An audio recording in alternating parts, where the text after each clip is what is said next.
this month. Now let's stick with energy, and developers of small-scale hydro energy projects say it's missing out on investment because of a heavy focus on wind and solar. Scotland has long been a pioneer of cheap hydroelectricity, but companies say contracts to supply power are squeezing them out of the market. Well, Dr. Callum MacIver is a research fellow at the University of Strathclyde and the UKERC Research Centre. Dr. MacIver, thank you for being with us this afternoon. Is there too much focus on wind and solar energy? Hi, Laura. Thanks for having me. Well, first thing to say is probably no to that question. There has been a lot of focus on wind or solar over the last decade or more.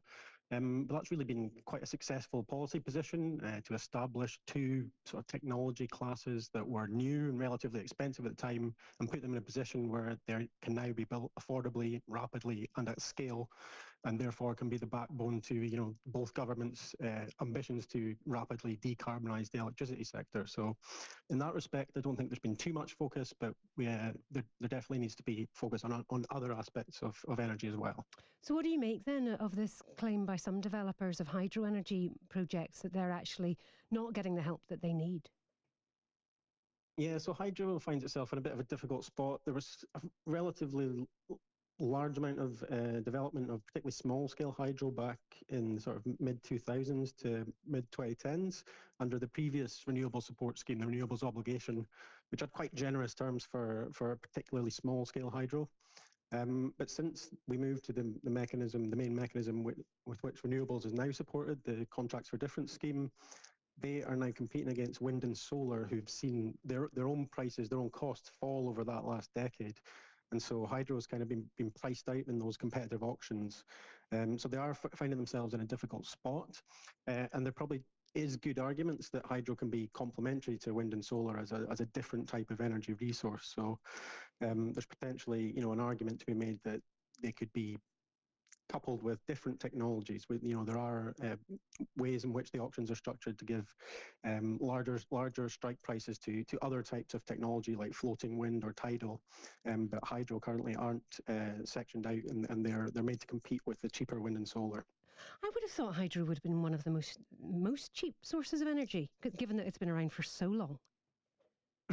Yeah, well, I think it's like anything. It's a highly capital intensive thing to build new hydro projects.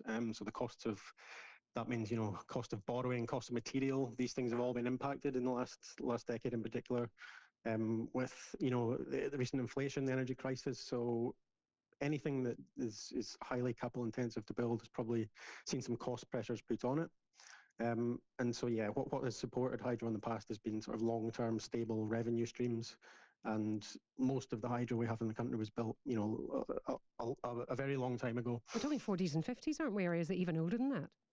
Yeah, well, yeah, some of it. But yeah, certainly 40s, 50s, 60s, 70s probably. And so is there any way that money can be ring-fenced for hydro energy, or as you say, it has to be put in with different energy mixes? Yeah, so in the way the Contracts for Difference scheme runs, it's certainly possible to do that. And, as I say, we do sort of ring fence different parts of the sort of the pots, they call them, for in these renewable auctions for new technologies or things like floating offshore wind, where we might expect the industry to grow in the future, but it's not quite ready yet. So we already do that. So yeah, it's a difficult one for hydro to argue it's in exactly that same space. But from an energy system perspective, if they can make the argument that they can provide, the same services of these types of technologies at similar or even lower costs, then, that's a relatively strong argument that could be put forward to government.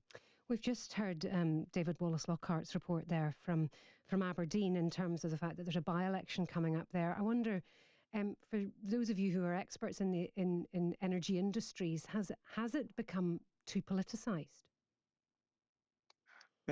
Well, it's a difficult question. It's inevitable almost that energy is a political issue like any other sector of the economy. So there's always going to be strong political opinions, and that's going to have an impact. The one thing I would say is we probably benefited from a remarkable sort of level of coherence across the parties in terms of the overall ambition for decarbonising the economy over the last 2 or 3 decades.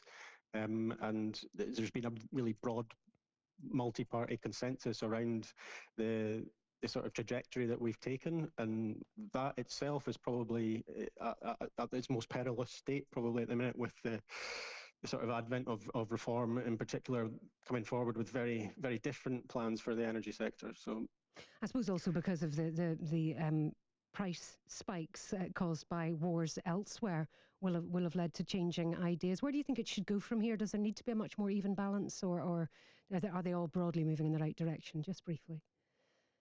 Yeah, so I mean, the move to renewables should be the way in which we sort of take ourselves away from the exposure to those types of price shocks we've seen. There's a strong argument to say that our over reliance on gas in recent years has left us particularly exposed to those global price shocks.